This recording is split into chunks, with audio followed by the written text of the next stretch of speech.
yun, what's up mga par? Panibagong video na naman ang ating i-reaction.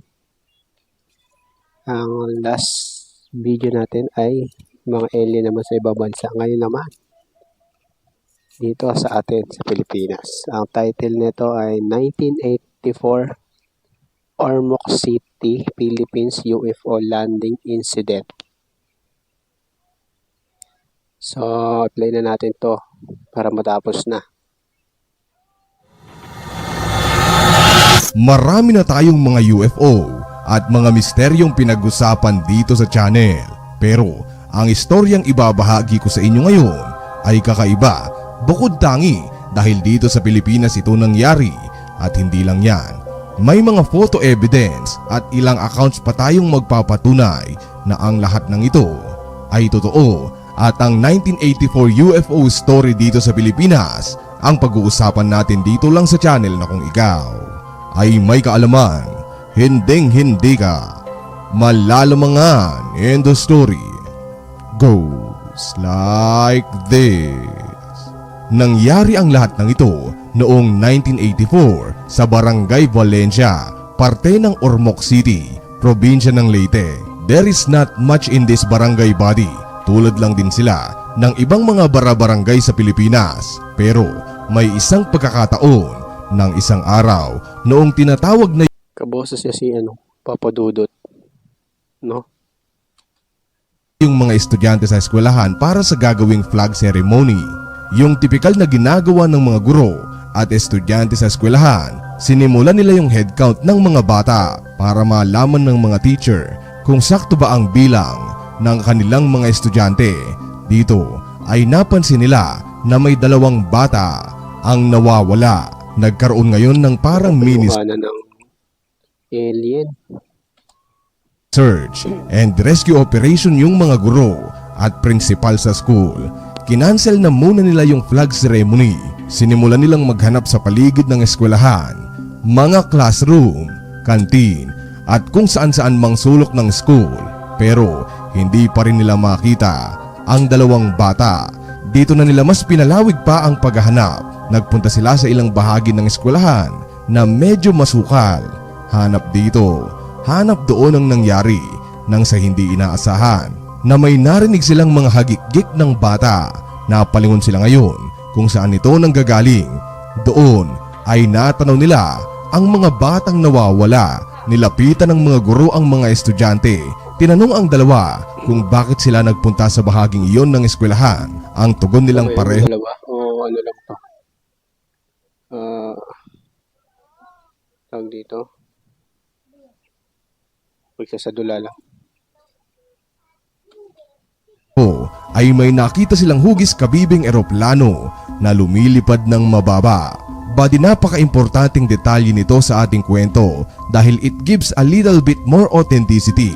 Dahil noon ay hindi alam ng mga bata yung salitang flying saucer o UFO, kaya inihalin tulad na lang nila yung nakita nila sa kung ano ang madalas nilang nakikita sa kanilang bayan. Ito nga ay yung kabibe. Ngayon, noong una ay hindi naniniwala ang mga guro sa kwentong ito ng 2, kaya naman bilang patunay ay itinuro ng mga estudyante yung mismong pinaglapagan ng hugis kabibing sa Totoo yung nakita ng mga bata kasi detalyado yung mga nakita nila, di ba? sasakyan at nagulat ang mga guro nang makita nila ito. Oo, ano? Ayan, no?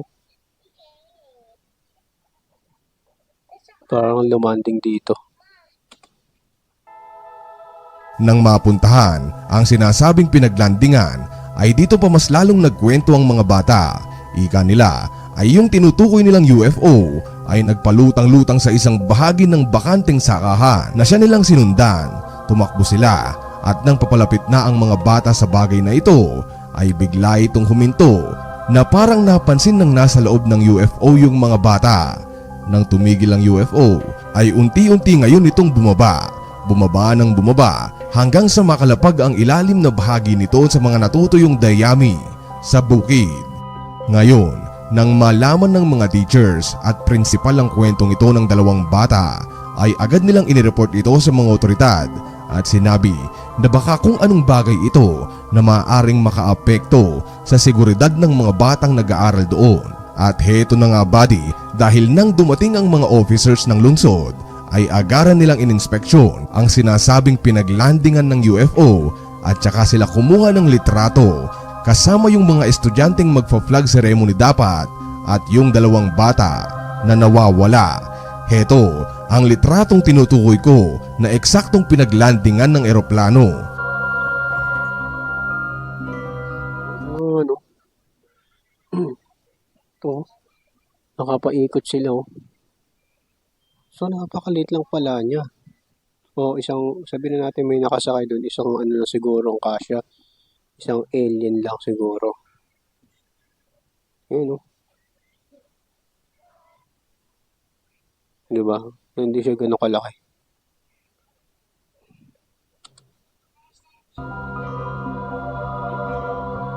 Mapapansin sa litrato na animoy binakuran nito ng parang mga kahoy-kahoy. Ang wari ko buddy ay parang tansya kung gaano kalaki yung UFO na lumanding dito. Kumuha ng mga sample sa dayami yung mga officers at base sa report ay may kung anong likido ang nakuha nilang sample sa pinaglandingan ng eroplano.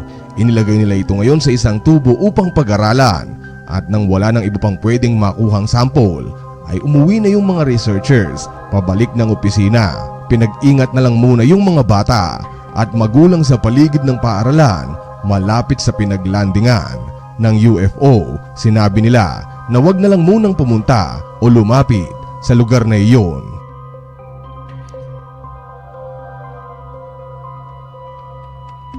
Hindi pa lumilipas ang 1 linggo nang may panibagong sightings na naman malapit sa unang pinangyarihan at base sa mga report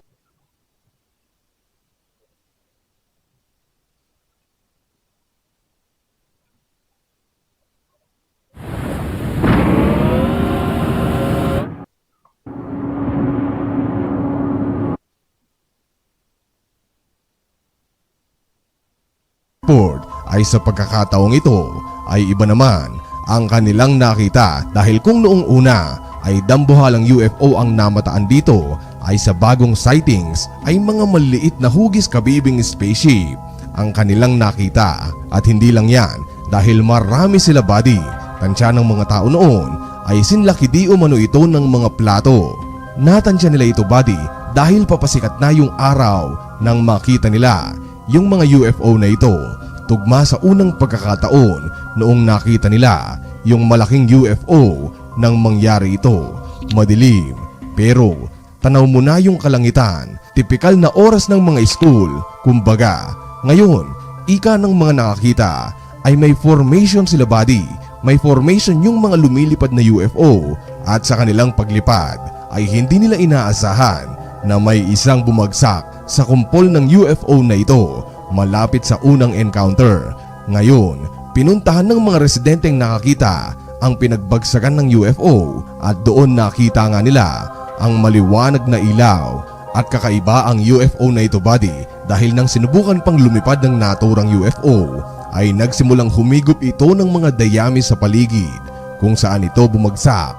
At dahil alam na ng mga residente ang kanilang gagawin ay tumawag agad sila ng mga otoridad. Hindi na nila ginalaw ang UFO dahil sa banta na rin noong unang sightings. Tansya ng mga tao noon na inabot ng 30 minutos na sinusubukan ng UFO na lumipad. Tagal nun no? Sana naanuhan siya, no? Na-videohan siya, no? Para valid yung nakita nila talaga. Yung sa 30 minutes na yun, naabutan kaya ito ng mga officer. Tingnan natin. At bago dumating ang mga officers at nang sila nga tansya ng mga tao noon na inabot ng 30 minutos na sinusubukan ng UFO na lumipad bago dumating ang mga officers. At nang sila nga ay dumating ay heto buddy, pinitikan nila yung UFO at ito ang photo evidence. Nabutan. So ito yung pinaka-valid o pinaka-totoong picture ng UFO. Tingnan natin. ng pangyayaring ito. Bagamat tagumpay na nakalipad ng UFO ay nag-iwan ito ng bakas. Mapapansin sa litrato na totoo na animoy may humigop nga papunta sa gitna ng kung anong bagay, yung dayami sa Ito paligid. lang pala, kala ko mismo yung UFO. Ito lang pala yung nasunog. Ito, ang dayami. Bala, ito yung sentro ng spaceship ng UFO. Unfortunately, buddy, ay that's all we have na litrato sa pangyayaring ito. Tandaan na 1984 ito lahat nangyari. So mababa talaga ang Ay, oo quality ng nga. Kaya pala, 1984 nga pala. So,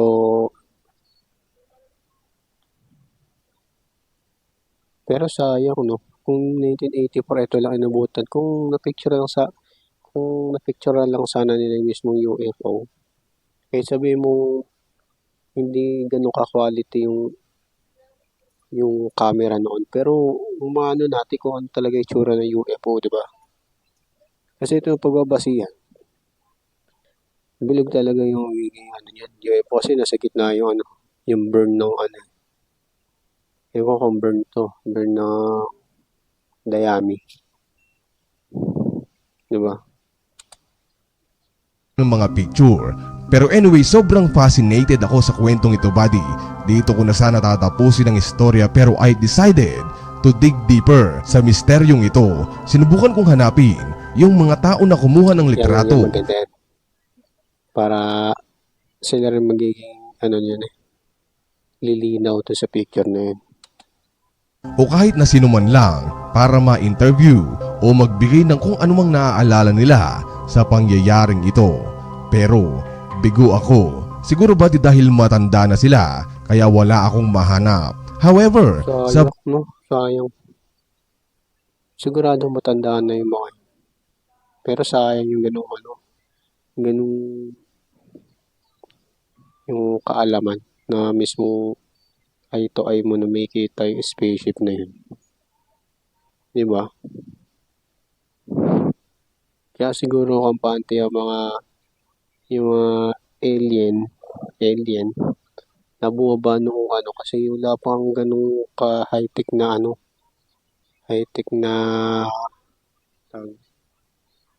high-tech na camera o high-tech na invention para matukoy ka ako sila kagad. Sa ngayon, di ba, nakita na lang sa mga taas, halos maliliit, sila mawawala. Ganun na lang sila kanipis eh. Pero yung gantong kwento, solid to kasi 1984 pa to eh. bond paper kung saan nakaprint ang litratong ito. Yung second encounter ay may pangalan dito na Edwin Gatilla. Sinearch ko ngayon ito sa Facebook at heto siya, buddy, ang taong present noong mangyari ang lahat ng ito. Siya yung nag-send ng findings at nag-publish ng istorya sa mga dyaryo o tabloids noon. Base sa kanyang profile sa Facebook ay isa siyang batikang UFOologist at panatiko ng mga extraterrestrial beings sa loob at labas ng bansa. Isa rin siyang amateur astronomer, kaya nabuhayan ako ng loob nang malaman ko ito para makahingi ng kanyang statement. Pero sa pag-i-scroll ko sa kanyang Facebook page ay nakakalungkot kong nalaman na siya pala ay sumakabilang buhay na. So siguro ay hindi na tayo makakuha pa Sayang yung kaalaman ni Sir Amigo. ng iba pang impormasyon sa ating kwento.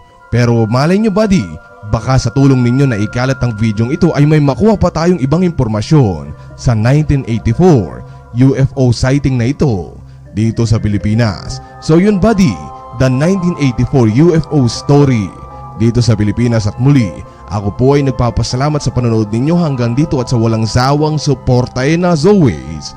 Thank you so much!